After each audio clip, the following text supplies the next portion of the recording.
की फौज ने, मेरे देश की सेना ने, डिसाइसिव सरकार ने एक निर्णय लिया। हमने दुश्मन को पीटा। हम बताएंगे क्यों नहीं बताना? वैसे तो अभय जी बहुत फिट आदमी, सिक्स पैक एब्स वाले हैं। मैं उनका अंदाजा, उनकी त्वचा से उनका अंदाजा उनका लगा पाना मुश्किल है। कांग्रेस का प्रवक्ता टीवी पर बैठकर ऐसे ढिंढोरा पीटता जैसे इंदिरा गांधी खुद चली गई थी वहां पर लड़ने। हम ना कहें भाई, कहते नहीं बात मत करो, इसकी तो राजनीति। अरे भाई राजनीति तो फिर आप क्या कर रहे थे पिछले 54 साल से? अच्छा फर्क पड़ेगा बिहार चुनाव पर? अगर आप जन भावना के खिलाफ जाकर करते हो, शतमुख की तरह धरती में गर्दन घुसाकर बैठ जाते हो आतंकवादी हमले के बाद, तो उसका भी फर्क पड़ता है। वो भी इस देश के सिर पर गमला रख दिया। हमने देखा कि एक जगह श्रद्धांजलि सभा में गए, वो श्रद्धांजलि के फूल उठाकर अपने मंत्री के सिर पर डालने लगे। प्रधानमंत्री जी का हाथ पकड़ के उंगलियां गिनने लगे। वो अव्यवस्थित हो जाते हैं। मुझे चिंता है गंभीर। उनका इलाज कराना चाहिए, उन पर दबाव बनाया जा रहा है। किस बात का दबाव बना रहे हैं? यूरोपीय यूनियन हमारे साथ नहीं है, ऑर्गेनाइजेशन ऑफ इस्लामिक कोऑपरेशन हमारे साथ नहीं है। तथ्य तर्क सब कुछ आपका आधा अधूरा आपकी पार्टी की तरह। 1971 में यूनाइटेड नेशंस में कितने रेजोल्यूशन आए थे इस देश के खिलाफ? एक दर्जन से ज्यादा। 1965 की वॉर में कितने रेजोल्यूशन आए थे इस देश के खिलाफ? करीब 7 सारे राष्ट्र जो है खुलकर हमारे साथ आए। मैं एक चीज कहना चाहता हूं, और आए तो है, ये तो हमारी फॉरेन डिप्लोमेसी की जीत है। नहीं भी आते तो हम ऐसे ही घुस के मारते हैं। आपकी तरह लोगों के पास राहुल गांधी जब सदन में होते हैं तो नींद मारते हैं, सोते हैं, उछलते हैं, कूदते हैं, और जब विदेश में होते हैं तो इंडिया एयरलाइंस का ए नाम का वो फुल फॉर्म नहीं बता पाते। तो ऐसे मूर्ख राहुल गांधी को इलाज कराना चाहिए, और अभय दुबे की 100 रुपया मैं भी दूंगा, चंदा लेकर इलाज करा लीजिए अगर पैसा नहीं हो तो। जय श्री राम दोस्तों, कैसे आप? आई होप सारे स्वस्थ होंगे और मस्त होंगे। तो आज की डिबेट बहुत ही धमाकेदार होने जा रही है,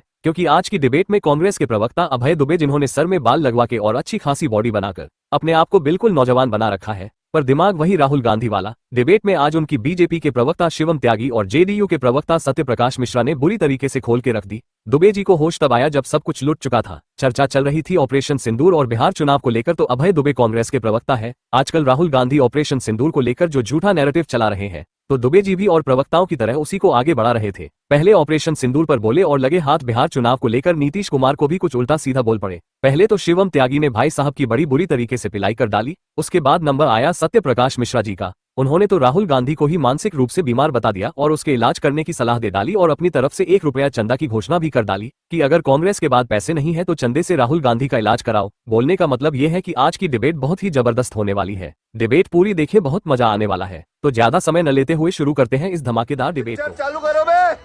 शिवम यहीं से शुरू करिए। ये ऑपरेशन सिंदूर, आप तो फिर घर घर जाके सिंदूर क्यों बांट रहे हैं? क्योंकि वो हमारे गौरव का विषय है। मैं काम मैं करता हूं। मेरे देश की फौज ने, मेरे देश की सेना ने, डिसाइसिव सरकार ने एक निर्णय लिया। हमने दुश्मन को पीटा। हम बताएंगे क्यों नहीं बताना चाहिए? ये मुझे नहीं पता। वैसे तो अभय जी बहुत फिट आदमी, सिक्स पैक एब्स वाले हैं। मैं उनका अंदाजा, उनकी त्वचा से उनका अंदाजा उम्र का लगा पाना मुश्किल है, लेकिन मुझे पूरी उम्मीद है कि 75 में शायद, ये 1971 में शायद पैदा भी ना हुए हुए। 54 साल बाद भी कांग्रेस का प्रवक्ता टीवी पर बैठकर ऐसे ढिंढोरा पीटता है जैसे इंदिरा गांधी खुद चली गई थी वहां पर लड़ने। हम ना कहें भाई, मतलब हमने एक न्यूक्लियर स्टेट में घुसकर पहले आतंकवादियों को निपटाया, उनका मन नहीं भरा, फिर उनके एयरबेस को निपटाया, मन नहीं भरा, उनके सेना के जवान मारे गए। आप कहते नहीं बात मत करो, इसकी तो राजनीति है। अरे भाई राजनीति है तो फिर आप क्या कर रहे थे पिछले 54 साल से? अच्छा फर्क पड़ेगा बिहार चुनाव पर?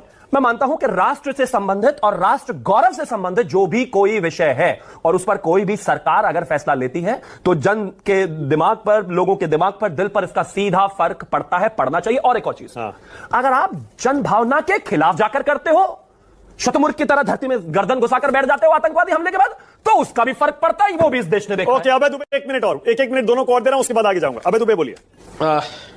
देखिए मानक जी, मैं तो देख रहा हूं, जब हमारे साथ नीतीश कुमार जी थे तो घोषणा की गई थी कि वो जो 94 लाख परिवार हैं, जो 40 रुपए रोज पर जिंदा हैं एक व्यक्ति, उनको 2-2 लाख रुपए दूंगा। ये सदन के अंदर घोषणा की। मोदी जी के साथ आए, मोदी जी ने साफ इनकार कर दिया, इन्होंने भी इनकार कर दिया, एक पैसा ट्रांसफर नहीं हुआ। मैं गंभीर रूप से चिंतित हूं मेरे बिहार के मुख्यमंत्री जी के लिए। उनका स्वास्थ्य खराब है। अभी हमने देखा एक अधिकारी के सिर पर गमला रख दिया। हमने देखा कि एक जगह श्रद्धांजलि सभा में गए, वो श्रद्धांजलि के फूल उठाकर अपने मंत्री के सिर पर डालने लगे। प्रधानमंत्री जी का हाथ पकड़ के उंगलियां गिनने लगते हैं। राष्ट्रगान के समय वो अव्यवस्थित हो जाते हैं। मुझे चिंता है गंभीर। उनका इलाज कराना चाहिए, उन पर दबाव बनाया जा रहा है। किस बात का दबाव बना रहे हैं मैं नहीं समझ पाया। आखिरी बात, ये जो ऑपरेशन सिंदूर, आप उम्मीद कर सकते हैं, पुलवामा में कहा था कि शहीदों के नाम पर वोट दे देना प्रधानमंत्री जी ने, तो अभी नहीं मांगेंगे क्या ये लोग? आतंकवाद जैसी घटना में इन्होंने जिक्र किया विदेश यात्राओं का। 151 विदेश यात्रा प्रधानमंत्री जी ने किए, 74 देशों में गए, 10 बार अमेरिका गए। अमेरिका ने फॉल्स इक्विवेलेंस पर पाकिस्तान और भारत को एक तराजू में तोल दिया। अरे हम आतंकवाद का शिकार है और वो आतंकवाद की शरण स्थली है। जो ऑल वेदर अलाइड था रशिया, उसने कहा पाकिस्तान और भारत दोनों हमारे नीतीश कुमार का जिक्र किया। यूरोपीय यूनियन हमारे साथ नहीं है, ऑर्गेनाइजेशन ऑफ इस्लामिक कोऑपरेशन हमारे साथ नहीं है, हमारे साथ जो एक देश हमारे साथ खड़ा नहीं हुआ। ओके अभय जी, रुक जाइए। वो शेर है ना कि सच घटे या बड़े, सच सच न रहे और झूठ की कोई इंतहा ही नहीं, और चाहे सोने के फ्रेम में जड़ दो आईना कभी झूठ बोलता ही नहीं। तथ्य तर्क सब कुछ आपका आधा अधूरा आपकी पार्टी की तरह। इस देश में 1971 में यूनाइटेड नेशंस में कितने रेजोल्यूशन आए थे इस देश के खिलाफ? 1 दर्जन से ज्यादा। 1965 की वॉर में कितने रेजोल्यूशन आए थे इस देश के खिलाफ? करीब 7-8। 1999 के बाद भी ओआईसी की स्टेटमेंट आती थी, जितने भी मिडिल ईस्ट के सारे मुल्क, सबके देश के खिलाफ स्टेटमेंट आती थी। कोई एक स्टेटमेंट बताइए ओआईसी की, कोई एक स्टेटमेंट, कोई रेजोल्यूशन बताइए यूनाइटेड नेशंस में जो भारत के खिलाफ आया हो। हालांकि एट फर्स्ट सब ने इसको कहा कि नहीं आतंकवादी हमला है, इसका जवाब दिया जाना चाहिए और सारे राष्ट्र जो है खुलकर हमारे साथ आए। मैं एक चीज कहना चाहता हूं, और आए तो है, ये तो हमारी फॉरेन डिप्लोमेसी की जीत है। नहीं भी आते तो हम ऐसे ही घुस के मारते हैं। आपकी तरह डर करके लोगों के पास नहीं जाते, हमें बताइए हम मार नहीं सकते, ये नहीं कर सकते, वो नहीं कर सकते। ओके, सत्यप्रकाश मिश्रा, आप जवाब दीजिए। अभी एक इंपॉर्टेंट चीज, जल्दी से दिमाग किसका खराब है आप तय करिए। मैं मानता हूं कि जब एक उम्र का पड़ाव होता है तो इंसान हो सकता है कि कुछ चीजें जो है आमतौर पर इधर उधर हो सकती है, वो बहुत नॉर्मल बात है। लेकिन विदेशों में जाकर ये कहे कि मेरे देश का चुनाव आयोग खराब है, धन्यवाद, किसका खराब है? कौन कहेगा कि इस देश की जो है संस्थाएं जो है सरकार के दबाव में काम कर रही है, ये बात अमेरिका में जाकर कही जाए, दिमाग किसका खराब है? कौन ये सारी चीजें विदेशों में जाकर देश की बुराई करता है? दिमाग को अपने उधर खराब है। 20 सेकंड्स, उसके बाद सत्यप्रकाश मिश्रा। क्या तो फिर ऐसे मुझे 20% देना पड़ेगा? सत्यप्रकाश मिश्रा, मतलब उनके 100% का 5% तो मुझे भी दोगे? नीतीश कुमार के बारे में बोल रहे हैं, फिर हमारा 1 by 1 करा दीजिए। एक मिनट, अवैध दुबे। नहीं, देखिए, मैंने तो दिमाग खराब होने की बात ही नहीं कही, मैंने कहा। लेकिन शिवम त्यागी जी पहले भारतीय जनता पार्टी नहीं, मैंने कहा ही नहीं, जिन्होंने स्वीकारा, मैं बधाई देता हूं उनको। हम सबको और हम भी खड़े उनके साथ, उनका इलाज कराना चाहिए।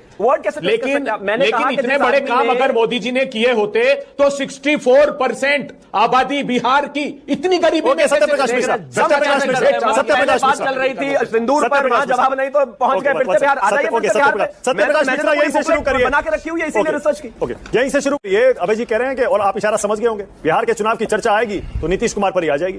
बताइए क्या बोलेंगे? मानक जी, मैं सबको सुन रहा था, बहुत ध्यान से सुन रहा था कि अभय दुबे जी को मैं कांग्रेस का बड़ा संजीदा और जिम्मेदार प्रवक्ता मानता था। आज से नहीं मानूंगा, क्योंकि उन्होंने झूठ पे झूठ परोसे हैं। उनके तमाम झूठ का जवाब मैं जरूर दूंगा, लेकिन वो बीच में टोकेंगे नहीं। मैं शुरुआत करता हूं ऑपरेशन सिंदूर से। उन्होंने ऑपरेशन सिंदूर पर जो सवाल कांग्रेस पार्टी लगातार पूछ रही है, उन सवालों का न कोई सिर है न पैर है, और वो राष्ट्र के साथ धोखा है, राष्ट्र के साथ गद्दारी है। ऑपरेशन सिंदूर भारत को महाशक्ति बनाने वाला एक ऐसा ऑपरेशन दुनिया में आया जिसने आतंकवाद के खिलाफ लड़ाई में 100 कदम छलांग लगाए हैं। पहले कभी ऐसा नहीं हुआ कि पाकिस्तान पर भारत ने पहला हमला किया हो, उसके 9 ठिकाने उड़ाए हों, उसके 11 एयरबेस उड़ाए हों, और दुनिया का कोई देश भारत के खिलाफ नहीं गया। दुनिया के तमाम देशों ने कहा कि India has a right to respond, India has a right to defend, और इंक्लूडिंग चाइना ने भी पहलगाम की घटना की निंदा की है। तो जब हमारे देश के अंदर का एक विपक्षी दल और उनके तमाम प्रवक्ता देश के ही गड्ढे खोदने लगे और देश के प्रधानमंत्री को कमजोर बताने लगे और विदेश मंत्री पर ऐसे ऐसे कुठाराघात और ऐसे ऐसे सवाल दागने लगे, जिससे पता चलता है कि उनका चरित्र नैतिक पतन हो चुका है। उनको भारत की सुरक्षा, इसकी सामरिक शक्ति और इसकी सैन्य शक्ति से कोई लेना देना नहीं है। अब मैं आता हूं बिहार पर।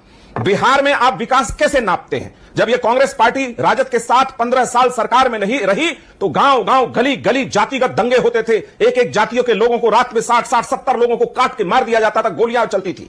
उस जातिगत नरसंहार को नीतीश कुमार जी ने अपने अथक प्रयासों से बंद कराया। आज बिहार में नक्सलवाद कोई समस्या नहीं है, आज बिहार में कोई अपहरण उद्योग नहीं है। और अगर अभय दुबे जी बिहार के किसी गांव चले जाएंगे, आपको 4 चीज मिलेगी। एक तो महिलाएं दिखेंगी पंचायत में, जिस सड़क से जाएंगे वो सड़क पक्की मिलेगी आपको, और अंधेरे में नहीं टहलना पड़ेगा, लालटेन युग में नहीं जीना पड़ेगा। आपको हर गांव के हर घर में बिजली मिलेगी, और करीब 1 करोड़ जीविका दीदियां ऐसी मिलेगी सड़कों पर जो अपने अथक प्रयासों से और सरकारी मदद से अपने रोजगार कार्यक्रम चला रही हैं। आपको सड़कों पर महिला पुलिस मिलेगी। अभय दुबे जी, मैं बता दूं, भारत के किसी भी राज्य में इतनी महिला पुलिसकर्मी नहीं है जितनी बिहार में। 29% महिलाएं पुलिस में है। अभय दुबे जी, आपने बहुत बड़ा झूठ बोला। बिहार सरकार उन तमाम परिवारों को मदद कर रही है और 2 लाख रुपए देने की योजना है, मुख्यमंत्री उद्यमी योजना के तहत दिया जाएगा। आज बिहार के आदिवासी को, बिहार के दलित समाज को, ये बीच में नहीं, ये बीच में नहीं। एक बात समझिए, हमें जो मदद मिलनी चाहिए थी मनमोहन सिंह के जमाने में, वो मदद मिली नहीं। 10 साल मनमोहन सिंह की सरकार रही और हमें कभी कोई आर्थिक मदद नहीं दी। बिहार और झारखंड बट गया, हमारी सारी खनिज संपदा झारखंड में चलेगी। बिहार जिस चीज का हकदार था, कांग्रेस ने उसको दिया नहीं। एक लाइन नीतीश कुमार के स्वास्थ्य पर सवाल उठाया है। नीतीश कुमार जी ने सदन में पूरे बजट सेशन में एक एक सवालों का जवाब दिया है, बजट के एक एक बिंदुओं को डिस्कस किया है। लेकिन राहुल गांधी जब सदन में होते हैं तो वो नींद मारते हैं, सोते हैं, उछलते हैं, कूदते हैं, और जब विदेश में होते हैं तो इंडिया एलायंस का ए नाम का वो फुल फॉर्म नहीं बता पाते। तो ऐसे मूक राहुल गांधी को इलाज कराना चाहिए। और अभय दुबे जी, 100 रुपया मैं भी दूंगा, चंदा लेकर के इलाज करा लीजिए अगर पैसा नहीं हो तो। आई होप कि आपको डिबेट पसंद आएगा। डिबेट पसंद आए तो लाइक कीजिए, शेयर कीजिए, और चैनल पर नहीं तो सब्सक्राइब कीजिए। मिलता हूं फिर किसी नए डिबेट के साथ, तब तक जय श्री राम।